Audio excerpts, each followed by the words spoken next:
I've tried to give you from memory what I remember. Here's Goering. You ought to know me. We've been together for years. Well, that must have been the same time, said Hess, as the book that was submitted. Goering, don't you know me?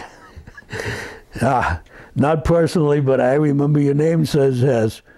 And now, Goering, but we talked a lot together. Let me see whether I can find the part where he bragged about how important he was and how crushed he was that even his august titles didn't get.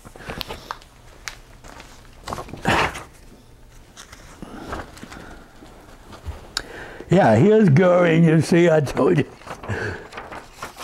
Listen, Hess, I was the Supreme Commander of the Luftwaffe, and you flew to England in one of my planes.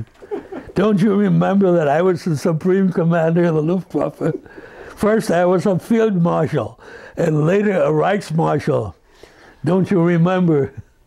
And I remember Hess staring at him and saying, no.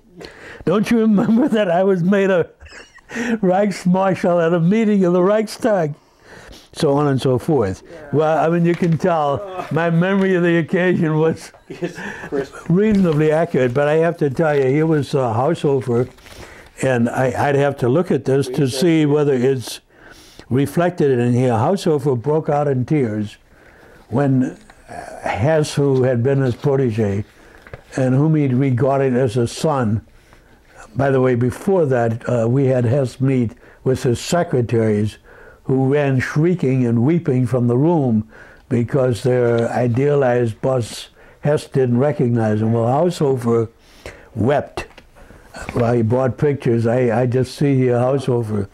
And I don't know whether you know, he committed suicide. I did not know. He and his wife committed suicide, I think maybe a month or two after meeting Hess, and did not leave copious notes, but Haushofer had been put in concentration camp, you know, by Hitler before the war was over, because he felt that Hitler, and to the extent that Hess had served Hitler, had been traitors, I mean, to his idea, which was really ludicrous. So, do I remember? Yes, I remember that scene very, very well.